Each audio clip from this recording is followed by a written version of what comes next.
I woke up, not to the sound of an alarm clock or the soft rays of the morning sun, but to the familiar rumble of Shakespeare, my smoky gray cat, making his morning rounds across the bed. Right on time, as always. 7 sharp. He didn't meow or scratch. He just let out that low, commanding purr that meant one thing: breakfast. Now, I stretched under the covers and chuckled to myself. All right, I'm up, Your Majesty," I whispered. My knees ached the moment I swung them over the edge of the bed, but I didn't let that stop me. Pain was part of the routine now. 64 isn't exactly ancient, but decades spent hunched over fragile parchment and dusty antiques had taken their toll. My joints had a way of reminding me every morning that time had passed, whether I wanted to admit it or not. Still, I stood up with a smile. There was something about the smell of morning air, the quiet stillness of my apartment, and Shakespeare's insistent presence that made it all feel familiar. My one-bedroom place on the second floor of a weathered but dignified house in Central High Point had been my little world for 15 years. It wasn't grand or fancy, but it had everything I needed: comfort, warmth, memories. Every corner of the place told a story. The living room doubled as my workspace, thanks to a wide bay window that let in gentle sunlight and an antique mahogany desk I had lovingly restored myself. The walls were lined with art reproductions of Vermeer and Rembrandt, each one bringing me back to the quiet halls of European museums I once wandered with fascination and a notebook in hand. These weren't decorations, they were reminders of a life spent learning, seeing, believing. "I'm coming, great Shakespeare," I said aloud, watching him leap off the bed and disappear into the hallway, clearly expecting me to follow. As I moved toward the kitchen, a soft vibration from my phone caught my attention. A new email notification. I glanced at it, but shook my head. That could wait. Coffee always came first. That was the rule. Cornelius Taft's golden rule. No decisions before caffeine. I filled the kettle and stared out the window above the sink while it heated. Outside, in the garden of the neighboring house, I saw Beatrice Winslow already at work. Her hands were deep in the soil, tending to her precious roses. Beatrice was more than a neighbor. She was one of the few constants in my life these days. A retired literature professor, 68 years old and still sharp as ever, she had moved here around the same time I had right after my divorce.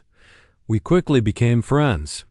Every Thursday evening, like clockwork, we played chess and shared a bottle of red wine while arguing over Shakespeare or the Brontes. With the coffee finally brewed, I poured a cup, savoring the aroma. Only then did I open the email that had flashed earlier. I expected another spam offer or a newsletter I'd forgotten to unsubscribe from, but this one was different. The name caught my eye. Adelaide Pierce, curator at the Institute of Historical Heritage. I knew of her, everyone in the field did. Smart, meticulous, a true scholar. I read the message carefully. Dear Mr. Taft, the Institute of Historical Heritage is seeking an expert to evaluate a newly uncovered collection. Given your experience and standing in the field, we would like to propose a confidential collaboration. IF. You are interested? Please contact me before noon today. Adelaide Pierce. I blinked at the screen. That name, that institution. The Institute was known for preserving rare historical documents and archives, and yet they were reaching out to me? I couldn't help but let out a soft hum. 20 years ago, a message like this would have landed straight in my inbox, no questions asked. But after the Jefferson letter debacle, I'd become a ghost in the academic world. Banished, laughed at, ruined. I had stood by my analysis, claimed the letters were real, but the experts at the time declared them brilliant forgeries. I was forced to leave Hayward & Sons, Where I had once been one of the top document experts in the country, it took years for the truth to come out. The letters were genuine. But by then, my career was already in ashes. Since then, I'd lived quietly, working as an independent appraiser, helping small collectors, offering advice to minor auction houses. Nothing big, nothing prestigious. And never something like this. I picked up the phone and dialed the number. From the email, Adelaide Pierce speaking, came a bright, professional voice. "Cornelius Taft," I replied. "I just received your message about the collection. Mr. Taft, thank you so much for calling. We were hoping you would respond. You're the only expert we believe is truly right for this work. The collection we found might belong to one of the founding fathers of this country." My breath caught. "That's quite a claim," I said carefully. "Surely there are other experts with cleaner resumes." There was a brief pause on the line. Then she spoke again, quieter this time. "Because you were right, Mr. Taft, about the Jefferson letters. We did our own investigation. Your methods were flawless. And you're one of the few living experts with deep experience in that specific era." My fingers tightened around the mug. My heart was pounding in my chest. "When would you want me to begin?" "Right away. The job pays $57,000 a month," she said. "The project could last over a year. We'll provide full housing and resources. But confidentiality is an absolute requirement." I nearly choked. $57,000 a month? These documents could reshape the way we understand the founding of the nation. Mr. Taft, their importance and the risks involved are immeasurable. I paused. "I'll need some time to think." "You've got 24 hours, not more. This archive needs urgent review and care." When the call ended, I sat frozen, my thoughts racing. $57,000 a month. That was more money than I'd ever earned, more than I ever dreamed of. I could finally afford a proper home, travel, peace, and, most of all, vindication. A second chance to prove I still mattered. My phone buzzed again. This time it was Peyton, my daughter. I stared at the name for a second, then answered with forced cheer. "Hi, Peyton." Her tone was sharp. "Dad, did you forget? You were supposed to take Octavia to the doctor today." My heart dropped. "Oh no, I did forget. I'm so sorry." "Something came up, an urgent job offer." She gave a bitter little laugh. "Another important opportunity? Dad, seriously, at your age?" "This one's real, Peyton. It's from the Institute of Historical Heritage." "Right, of course it is," she muttered. "Well, Ashton's already taking her. He said he doesn't trust that old wreck of yours. Doesn't want Octavia stranded on the side of the road." I swallowed hard. My car wasn't new, but it was reliable. I took care of it like I did everything else in my life. "Tell her I'll call her tonight," I said softly. "If you remember," she replied coldly, and hung up. I stared at the phone for a moment before placing it on the table. A heaviness settled in my chest, the kind I had grown used to. My daughter, once so close to me, had slowly drifted away. The scandal, the divorce, the lies. She was only 17 when it all happened, and she chose her mother's side. I never blamed her for it. But after she married Ashton Hawthorne, a rising financial analyst with opinions bigger than his heart, she became colder. He never liked me, said I was stuck in the past. A bad influence. Needing air, I stepped out onto my small balcony. Beatrice was still fussing over her roses. She looked up and smiled, wiping her hands on her apron. "Any coffee left?" she called out. "I was almost done," I called back with a grin. 15 minutes later, she was seated across from me at the kitchen table, both hands wrapped around a warm mug. I had just finished telling her everything. 57,000? She said, eyebrows raised. "Cornelius, that's amazing." "But why such a strange sum?" I shrugged. I have no idea. Maybe some kind of formula for calculating it. More importantly, they know the truth about Jefferson's letters. Beatrice knew the whole story. We met when I first moved to High Point, trying to make a fresh start after the scandal. You have to take it, she said firmly. This is your chance to not only restore your reputation, but to ensure a comfortable old age. And what about the principle of never return to the scene of the crime? I grinned. First of all, there was no crime. Secondly, this is a completely different place. And thirdly, she smiled slightly. Imagine your son-in-law's face when he finds out. How much you earn? I laughed. Even if I agree, I won't boast about the money. Of course not. But a little gloating won't hurt you. Beatrice finished her coffee. Besides, you'll be able to spend more time with Octavia. Maybe even help with college. My granddaughter was a gifted child with an amazing flair for history and art. At 14, she was already reading Plutarch and could spend hours listening to me talk about European museums and historical artifacts. Peyton and Ashton disapproved of this fascination, deeming it impractical. They saw their daughter as a future financier or lawyer, not a historian. You're right, I nodded. It's settled. I'll call and accept the offer. After Beatrice left, I contacted Adelaide Pierce and informed her of my decision. We agreed to meet the next day to sign all the necessary documents and discuss details. I spent the rest of the day going through my old notes on documents. From the founding period of the United States. There was serious work to be done, and I wanted to be prepared. In the evening, as promised, I called Octavia. Grandfather, her joyful voice always warmed my heart. Daddy said you couldn't take me to the doctor because of work. Is that true? Yes, sweetheart. I've been offered a very interesting project. Tell me about it. She sounded genuinely curious. So rare in our family. It was the kind of conversation you'd expect to hear in a spy film. Hushed voices, secret papers, and confidential missions. Except this time, I was actually living it. It has to do with some very old and very important documents, I told Octavia, keeping my tone light. But I can't really say much more yet. Think of it like a secret mission.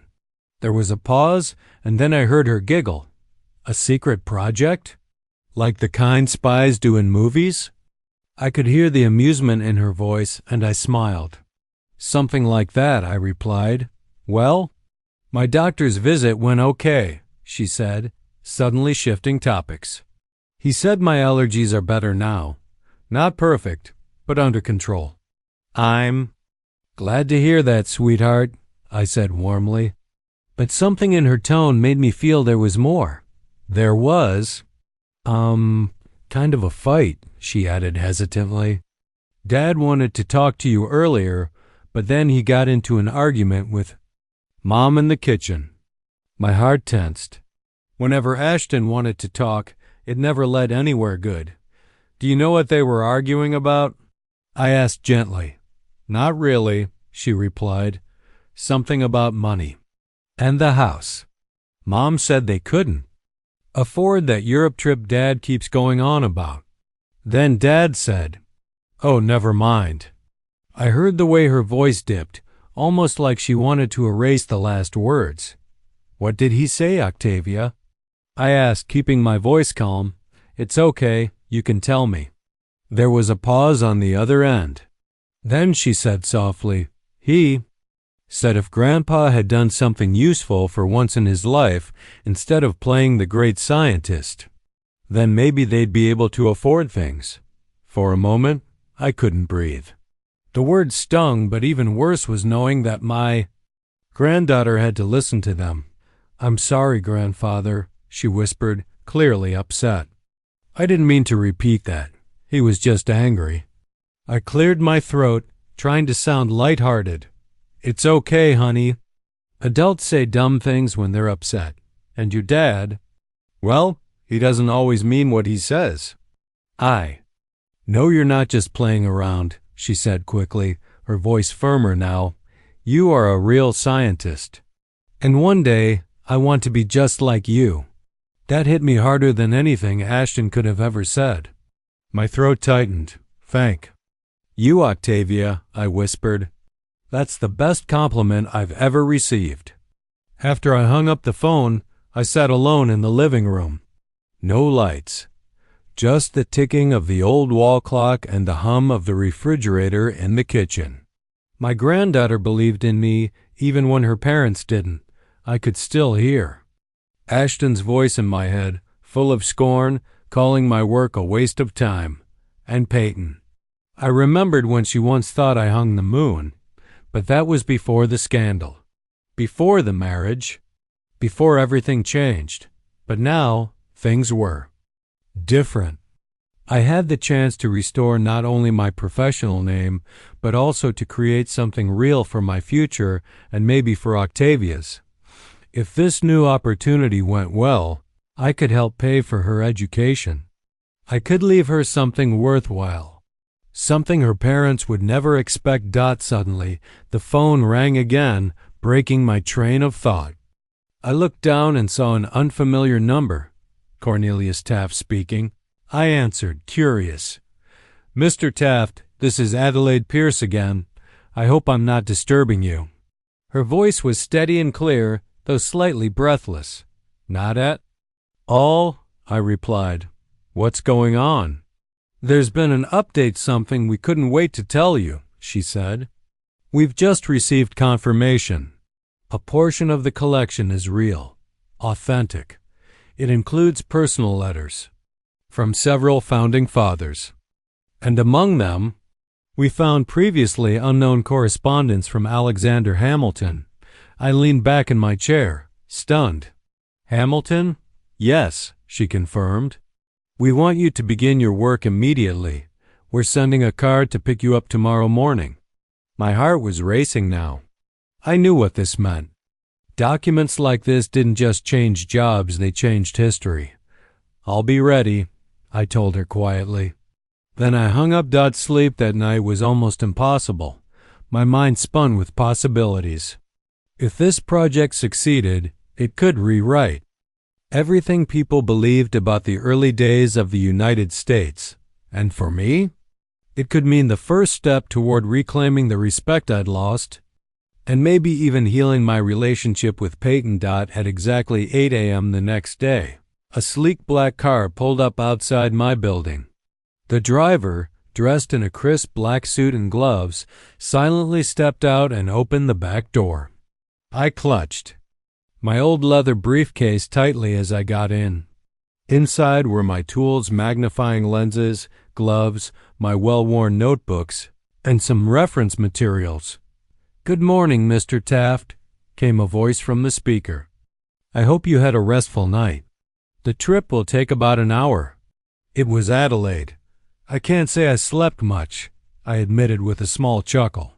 Too much excitement about the Hamilton letters. I completely understand, she said.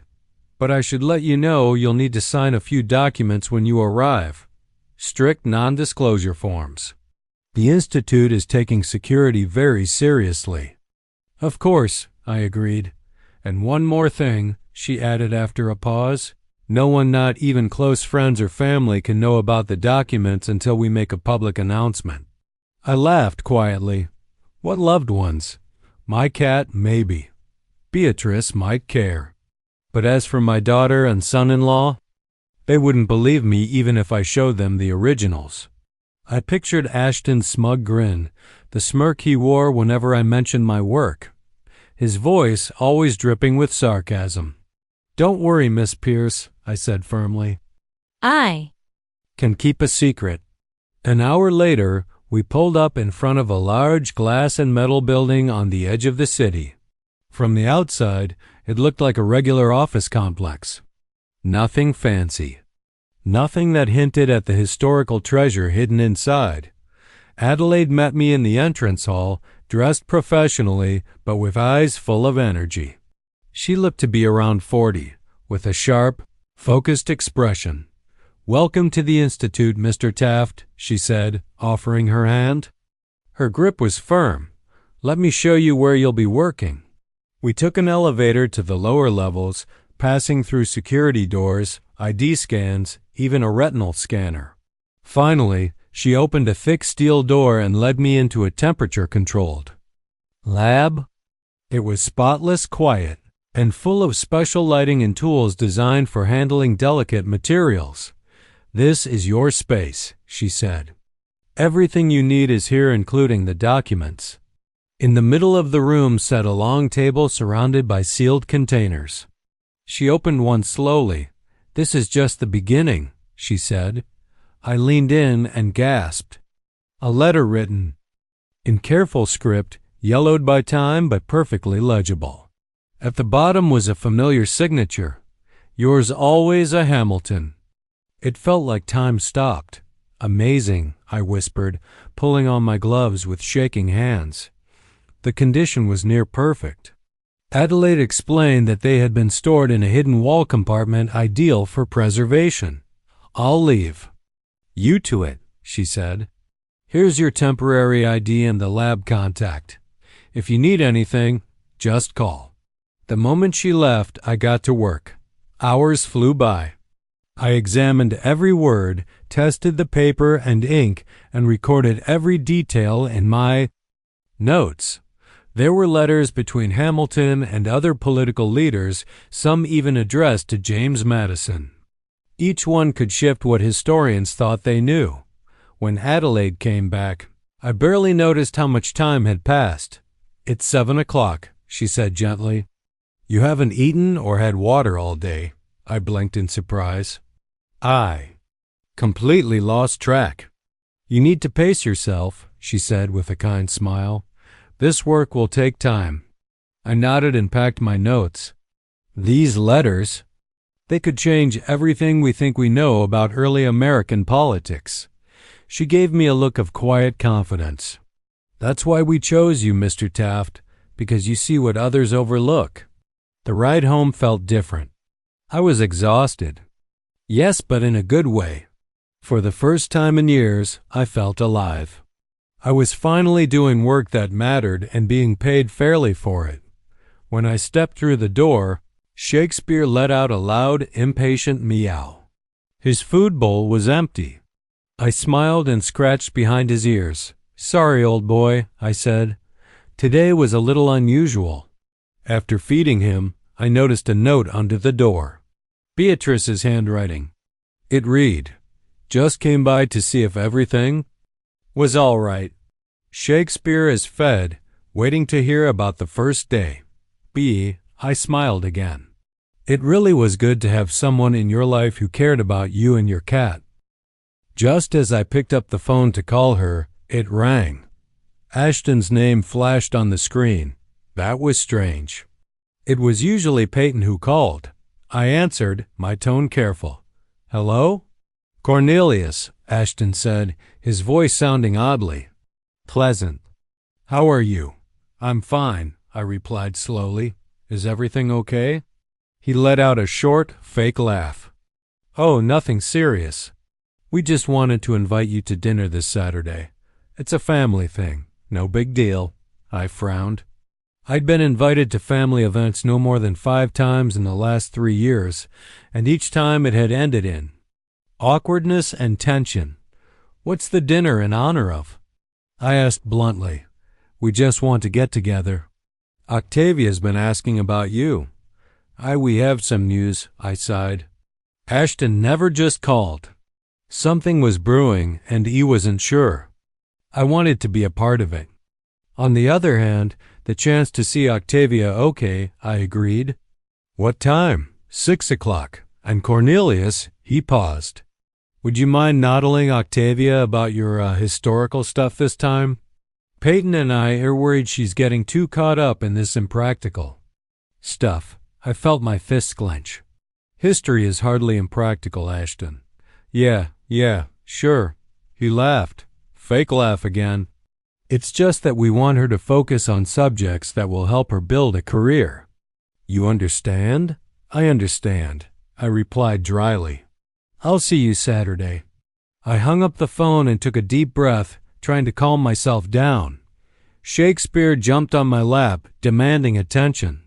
"What do you say, old boy?" I scratched him behind the ear. "Is it worth going?" The cat only purred in response, covering his eyes in pleasure. For the next 3 days, I was fully immersed in the collection. Every morning, a car came to pick me up, and every evening, I returned home, physically exhausted, but emotionally energized. The documents proved to be a veritable historical bombshell. They contained unknown details about the formation of the tale, financial system of the young United States, and Hamilton's personal opinions about his contemporaries. Beatrice was the only person with whom I shared my impressions, carefully avoiding specific details. "You look happy," she remarked as we sat on my balcony Friday evening. "I haven't seen you like this in a long time." "I feel needed," I admitted, as if all those years of waiting and fighting for my reputation had finally borne fruit. "It's Holby." She raised her glass of wine. To new beginnings each ode." We were silent, enjoying the warm evening and the view of the small park across the street. "I'm going to Peyton and Ashton's for dinner tomorrow," I said finally. I had no idea what they wanted. Beatrice pressed her lips together. "Be careful. That Ashton never seemed sincere to me." "I know, but I want to see Octavia." "Of course," she squeezed. My hand gently died. "Just remember that you don't have to put up with their neglect, especially now that your career is on the rise again." Saturday came all too quickly. I put on my best tweed jacket, dark blue shirt, and khaki pants. After some thought, I decided to add a silk handkerchief to my breast pocket, a small touch of elegance that always lifted my spirits. Peyton and Ashton's house was in an upscale neighborhood in High Point, a 3-story colonial-style mansion with a perfectly manicured lawn and ornamental shrubs. I parked my Volvo between Ashton's gleaming BMW and Peyton's brand-new Lexus, noting the contrast. Octavia pinned the door before I could ring the bell. "Grandpa," she hugged me with genuine joy. "I missed you so much." "I missed you too, sweetheart." I hugged her back, noting how much she had grown in the past few months. 14 was such a difficult age, but Octavia seemed to be moving through it with a grace I'd always admired. "There's so much I want to tell you," she whispered. "I found a terrific book on the women of the American Revolution." Octavia, Peyton's sharp voice, interrupted our conversation. "Don't keep Grandpa on the doorstep." My daughter appeared in the hallway, impeccably dressed and coiffed at Asselways. At 37, she was an exact replica of her mother, the same straight posture, the same piercing blue eyes, the same determined chin. Only her facial expression was different. Where her mother had warmth, Peyton had cold calculation. "Hello, Daddy." She smiled, strained, and kissed me lightly on the cheek. "Come on in. Ashton's already opened the wine." I followed her into the spacious living room where Ashton stood by the fireplace holding a glass of red wine. He was a tall, well-built man, with premature gray on his temples, which he thought made him look solid. "Cornelius," he smiled broadly, extending his hand to me. "It's good to see you. How are you? How's work?" "I'm fine, thanks." I shook his hand, noting the unusual cordiality. Usually, he just gave me a brief nod and then quickly moved on to other topics. "I hear you have a new project." He handed me a glass of wine. "Something serious?" I looked at him suspiciously. "How did he know?" "Yeah, I'm working on an appraisal off a collection," I answered evasively. "It's not a big deal." "Don't be modest, Dad," Peyton interjected, taking a seat on the couch. "Octavia said it was a secret project like in spy movies." "Sounds intriguing." I cast a glance at my granddaughter, who lowered her eyes in embarrassment. "I'm sorry, Grandpa," she whispered. "I was just so excited for you." "It's okay." I smiled softly at her. "It's just that the project is real like infantile? Confidential?" Ashton raised his eyebrows. That sounds serious. And who's the client? Unless it's a secret, of course. I'm afraid it's a secret. I lifted the wine glass slowly to my lips, hoping that by taking a long sip, the conversation would shift to something lighter. Something normal. But deep down, I had a feeling that wouldn't happen. Not tonight. Across the table, I saw Ashton glance at Peyton, a quick exchange, like they were silently checking in with each other. I couldn't quite read what it meant, but it didn't feel casual. Dinner's almost ready, Peyton said suddenly, rising from her chair with a smile that didn't quite reach her eyes. Octavia, why don't you help me in the kitchen? Her voice was overly sweet, like she was trying too hard to play host. The two women disappeared behind the swinging kitchen door, and I was left alone with Ashton. He didn't waste a second. He pulled out the chair across from mine, sat down, and leaned in like he was about to make a business deal. His expression was calm, too calm. Cornelius, he began, his voice measured, I wanted to have a quick word with you before dinner. Starts. Here we go, I thought. I placed my wine glass on the table and met his gaze without blinking. You see, he said, straightening his shirt cuffs unnecessarily, Peyton and I have hit a bit of a rough patch financially. Of course, that was it. I should have seen it coming the moment I stepped through the door. What kind of trouble are we talking about? I asked, my tone careful, already knowing I wouldn't like the answer. He waved a hand like it was no big deal. Oh, nothing dramatic. Just a couple of investments that didn't turn out the way we'd hoped. And with interest rates up, the mortgage has gotten heavier. You know how things are. I nodded slowly. Sure, I knew, in theory. But I'd never lived recklessly.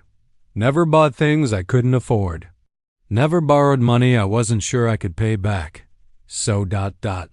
What's your point, Ashton? He coughed lightly, clearing his throat.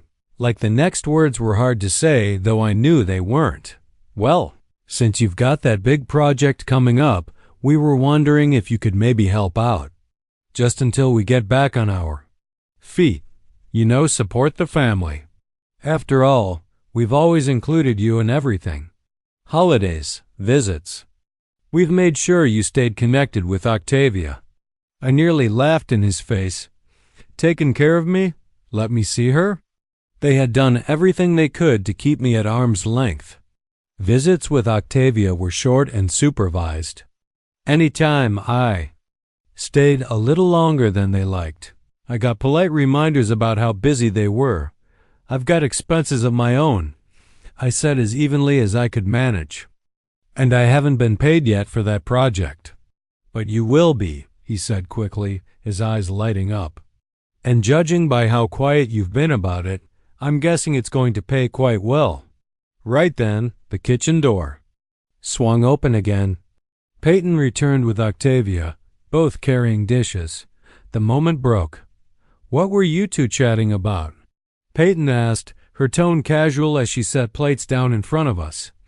I was just telling Cornelius about the financial issues we've been having, Ashton replied, blunt and to the point. Peyton sat beside me and gently placed a hand on my shoulder. She only ever did that when she wanted something. Dad, you know we rarely ask for help, but this time we're in a tight spot. Ashton started talking about possible layoffs at his job. Peyton chimed in about Octavia's school, Briarwood. Had raised its tuition again. I thought you said you were putting me in public school, Octavia suddenly said, her eyebrows furrowed. You told me we couldn't afford Briarwood anymore. Peyton shot her a sharp look, the kind that said not now. We're still discussing our options, sweetie. The rest of the meal dragged on, heavy and awkward. Ashton and Peyton took turns explaining just how bad things were financially, painting a picture of struggle. Meanwhile, Octavia sat there quietly, pushing her food around her plate. She looked uncomfortable, like she wished she could disappear. I listened, trying to stay polite, but my patience was wearing thin. Their words felt carefully chosen, too careful. It was obvious they were trying to pull sympathy out of me. Then Octavia piped up again. "What about your bonus, Dad?" she asked, looking at Ashton. "You said last month it would cover next year's tuition." Ashton froze for a second, then gave a nervous chuckle. "Ah. Well, it's a bit more complicated now. The bonus got delayed." "But you bought those new golf clubs," she said, blinking innocently, "and you renewed your club membership." "That's for work," Ashton said quickly, brushing her off. "You know how business is, it happens on the golf course." I had to stop myself from grinning. My granddaughter didn't miss a thing. After dessert, Peyton told Octavia to go upstairs and work on her homework. She left the table reluctantly, but followed orders. The moment she was gone, the mood shifted. "Dad," Peyton said, still using that sweet, even voice, "there's something else we want to talk about." "I'm listening," I said, sitting back in my chair. I had a feeling the real reason for this dinner was about to come out. It's about Octavia. She looked at Ashton, who nodded slightly, encouraging her to continue. "Lately, when she spends time with you, she gets dreamy. Talks about ancient history, museums, old books. She's getting a little too caught up in it." I narrowed my eyes. "And that's a problem?" "She's a smart girl," she said quickly. "We want her to be successful. Ashton, tell him," she added. Ashton leaned in again. "We just don't think a career in history is practical. What's she going to do with that? It's low-paying. It leads nowhere. Look at yourself, Cornelius. You've spent your life studying the past. And where has that gotten you?" The words stung more than I expected. I felt the heat rise in my face. "I'm exactly where I want to be," I said slowly, "doing what I love, what I know best." "Living in a small apartment and barely getting by," Peyton added softly, like she was sorry for me. "Dad, we love you, but we don't want that life for her." My heart ached as I looked at her, trying to see the little girl who used to curl up in my lap while I read her stories about ancient cities and lost empires. But the woman in front of me, she was cold, sharp, a stranger. "So that's what this is about," I said, setting my wine glass down. "You invited me here to tell me I'm a bad influence on my own granddaughter," Peyton sighed. "Not in so many words. We just think it might be best if you two saw each other a little less. At least for now. Until she figures out what she wants to do with her life." I stared at her, my chest tight. "I'm her grandfather," I said, barely above a whisper. "Her only grandfather. You can't just cut me out." "We can," Ashton said firmly. "And we will if we have to. She's our daughter, and we decide what's best for her." "And what about what she wants?" I asked, my voice trembling now. The anger inside me was rising too fast to hold down. "She's a child," Peyton snapped. "She doesn't know what she wants." That was it. I'd had enough. I rose from my chair, realizing nothing I said would matter anymore. "So, you invited me here to ask me for money and then to tell me I can't see my granddaughter anymore?" I shook my head. "That's amazing. Dad, don't be dramatic." Peyton stood up too. "We just want what's best for Octavia and for you too. At your age, you should be thinking about retirement, not spending the last off your energy on these projects." I was about to reply when I noticed Octavia standing in the dining room doorway. I could see from her face that she had heard enough. "You can't forbid me to see my grandfather," she said in a trembling voice. "It is not fair, Octavia," Ton exclaimed. "You should be upstairs. This is an adult conversation." An adult conversation about using Grandpa and then throwing him away. The girl's voice was filled with contempt. "I heard that you want his money, but you don't want him to be part of our family." "Go to your room at once," Ashton shouted, his face wreathing. "We'll talk about this later." Octavia looked at me apologetically, then turned and ran upstairs. I heard the door of her room slam. "I think I should go," I said, heading for the exit. "Dad, wait." Peyton followed me. "Don't leave like that. We're just worried about Octavia's future and about my possible money," I added, putting on my coat. "Don't worry, Peyton. I understood your message, clear and concise." I walked out of the house feeling a mixture of anger and sadness that my own daughter was ready to abandon me again because of her prejudices and material ambitions. The only ray of light was Octavia, who, despite her prince's best efforts, had retained her independence of thought and sense of fairness. Sitting in the car, I received a message on my phone.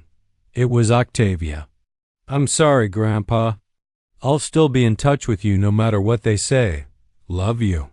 Those simple words warmed my heart.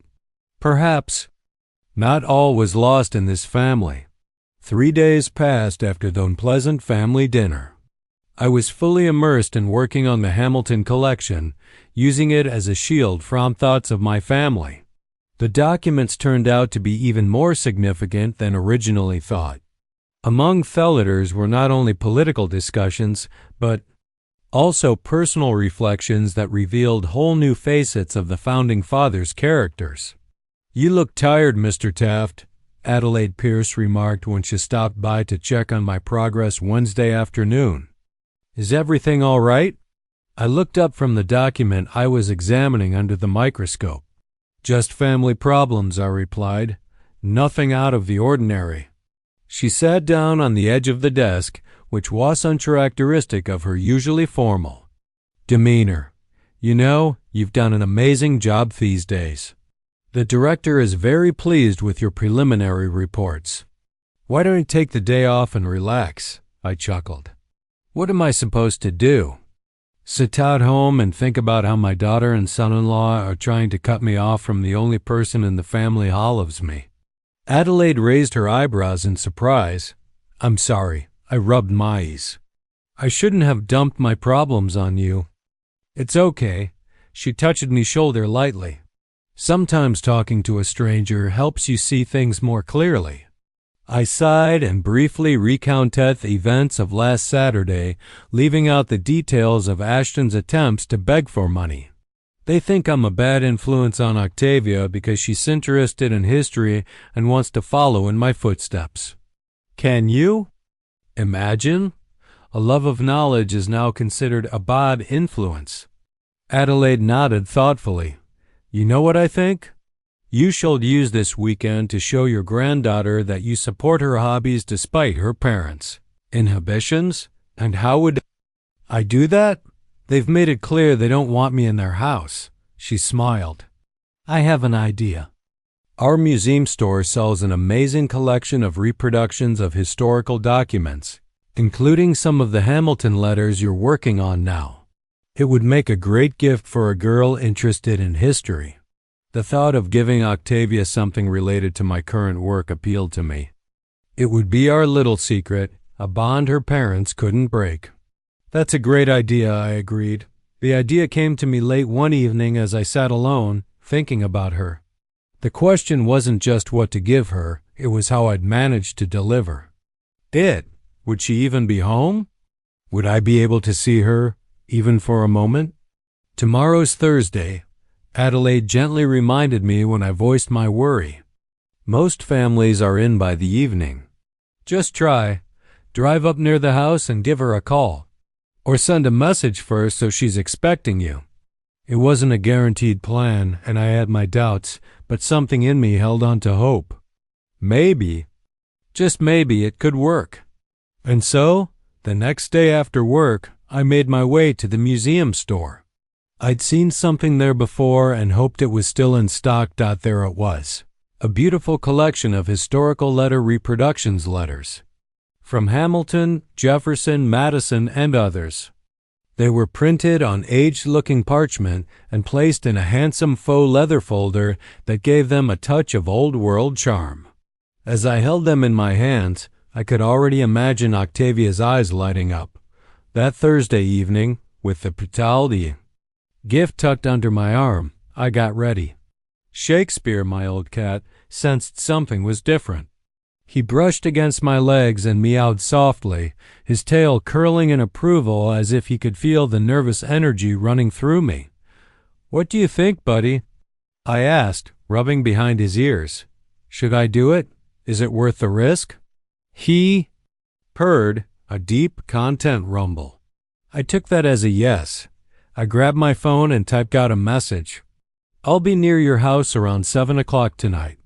I have something I want to give you. If you can come out, I'd love to see you. Love you, Grandpa." The response came faster than I expected. "I'll be waiting. Mommy's home, but Daddy's still at work. Love you." Not the perfect setup, but I was willing to risk it for just a few moments with my granddaughter. The weather was cool, the sky crisp and clear, one of those peaceful evenings where the breeze carries a calmness with it. I wore my best tweed jacket, tied a silk tie that Octavia had once admired, and even dabbed on the cologne she'd gifted me last Christmas. It felt important to look my best dot as I stepped toward the door. Beatrice caught sight of me and raised an eyebrow. "Well, don't you look sharp?" she said with a warm smile. "Got a hot date?" "Something even better," I replied with a little grin.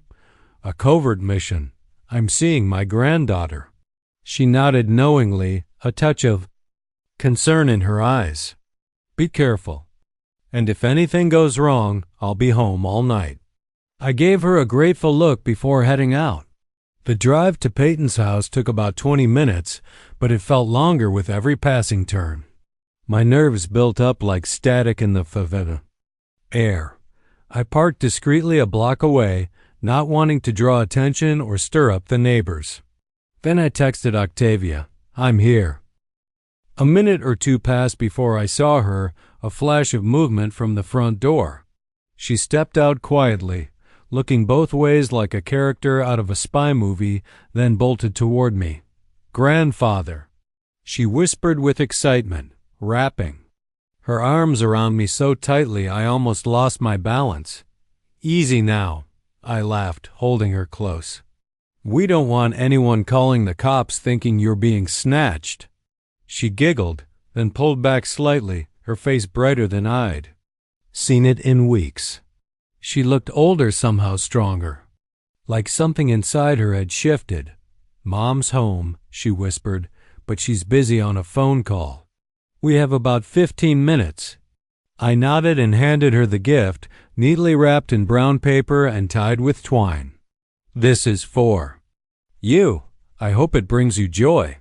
She slowly peeled back the paper, her eyes widening with curiosity. When she opened the folder and saw the documents inside, her mouth dropped open. "Letters from the Founding Fathers?" She gasped. "These are amazing." She flipped through them gently, almost reverently, as if afraid to smudge the ink. "Look, this one's from Hamilton to Madison about the Bill of Rights. Grandpa, this is incredible. I thought they might help you with your history studies," I said with a small smile. "Maybe even help shut down your teacher the next time he mixes up John Adams and John Quincy." She laughed bright and genuine, but then her expression changed. Her eyes grew serious, almost solemn. "Grandpa," she said, "there's something I've been wanting to tell you. I've decided. I want to be a historian like you, no matter what my parents say." The words settled in the air like music. I felt my heart warm, but I kept my tone steady. "Are you sure, sweet girl? It's not an easy path. Your parents worry about that for a reason." "I know," she said, cutting me off gently but firmly. "But I don't want a safe, boring job just to make money. I want to do something meaningful, something that matters like you did. You always followed your heart, even when people didn't understand." I reached out and touched her shoulder, pride swelling in my chest. We spoke for a few more moments quiet, personal thoughts exchanged in hushed tones, until the front door creaked open behind her. "Peyton." She stepped outside, arms crossed, face stormy. Her voice sliced through the calm. "What's going on out here?" Octavia stiffened, clutching the folder close to her chest like a precious treasure. "Mom, Grandpa just brought me a gift. We made it clear he's not supposed to come." "Over uninvited," Peyton snapped, descending the steps. Octavia gave me one last heartbroken glance. She mouthed sorry and, still clutching the folder, ran back toward the house. Now it was just the two of us. "You're out of line, Dad." Peyton said coldly, "We told you to stay away." "I thought it was okay to visit my own granddaughter," I said quietly. "She was happy to see me." "Of course she was," Peyton scoffed. "You're filling her head with nonsense. She told us yesterday she wants to be a historian." "A historian, Dad. Do you even hear how ridiculous that sounds?"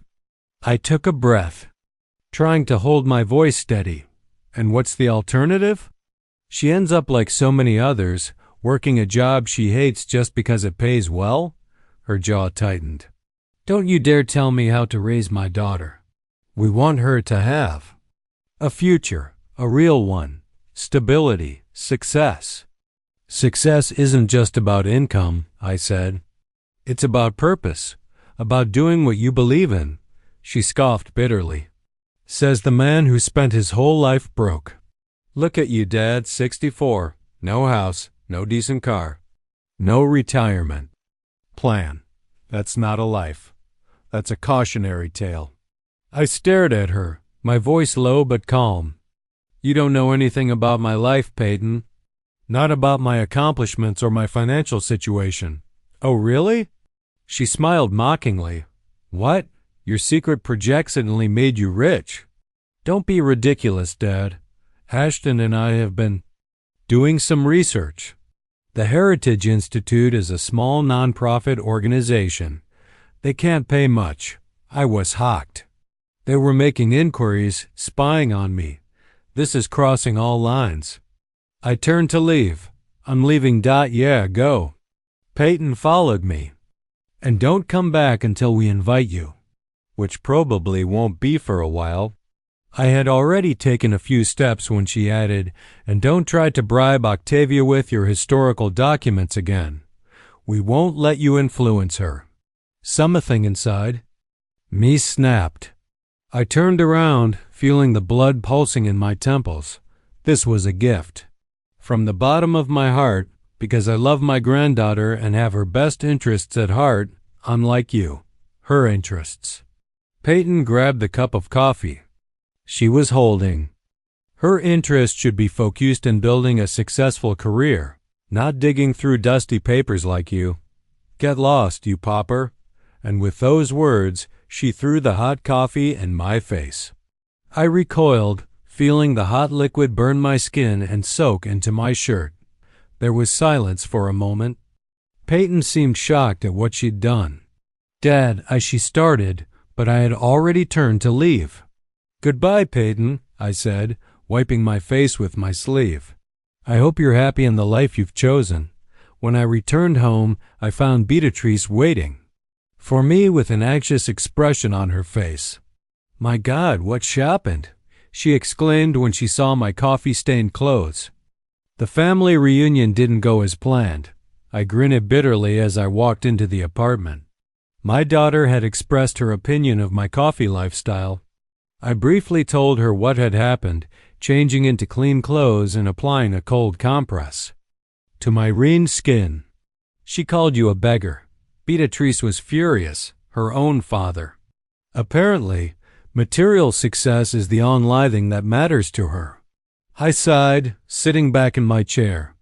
Shakespeare immediately jumped into my lap as if sensing my need for comfort. "What are you going to do?" Beatrice asked, handing me a glass of whiskey. I hesitated, stroking Shakespeare. After a few moments of silence, I made a decision. "You know what? I'm going to show them they're wrong." All these years, I had lived modestly because I liked it, because things and status were never important to me. But if material symbols are the only thing they understand, I'll give them material symbols. The next morning, I went to the car dealership, where I spent several hours choosing a car that was completely at odds with my usual practical approach. In the end, I opted for a silver F-Type sporty Jaguar, sleek, powerful, and undeniably luxurious. The price was astronomical, but thanks to menu contract, I could afford it without much financial hardship. The buying process was surprisingly easy, especially once the salesman was convinced of my ability to pay. By 3 o'clock in the afternoon, I was driving my new car out of the showroom, feeling a mixture of elation and slight embarrassment at being so extravagant. My plan was simple. I knew that Octavia finished school at 3:30 and Peyton usually picked her up on Fridays. I decided to accidentally be near the school at that time so that both mother and daughter could see me in my new look. Briarwood Academy stood proudly in one of the city's wealthiest neighborhoods, its red brick walls polished clean and strong, like a monument. Neatly trimmed hedges lined the curved driveway, and wide green fields stretched out beyond the school like a private park. It was the kind of place that spoke quietly of money and prestige, where parents drove luxury cars and students carried themselves like they owned the world. I pulled up in front of the main entrance in my brand new Jaguar, easing the car into one of the spots where parents usually waited for their children. I turned off the engine and stepped out, resting casually against the hood with my arms crossed. I didn't need to say a word within seconds. I could feel the attention shift toward me. The car alone spoke volumes. Heads turned. Curious glances landed on me. Some students walking out of the building slowed down, nudging each other. I overheard a few murmurs. "Whose car is that? Is that a Jag?" Even a group of boys stopped to admire the sleek design, one of them pulling out his phone to snap a photo. At exactly 20 minutes past 4, I saw a familiar figure emerge from the school's large double doors. Octavia was chatting animatedly with a friend, her hands flying as she talked. She didn't spot me right away. Her eyes were still bright from whatever conversation they'd just had, but the moment our gazes met, she stopped mid-sentence. Her expression froze for a beat. Then her eyes widened like she couldn't quite believe what she was seeing. She turned quickly to her friend, whispered something, then walked briskly toward me. "Grandpa?" she said, glancing from me to the car in disbelief. She circled around it slowly, her fingers brushing along the hood. Is this your car?" I couldn't help the smile that spread across my face. "Yes, I figured it was time for a little upgrade in the transportation department," I said lightly. "What do you think?" Her eyes lit up with wonder. "It's amazing." She circled the Jaguar again, studying every inch as if she were trying to memorize it. "But how? When? Why?" I chuckled. "That's a long story, sweetheart. I'll tell you another time."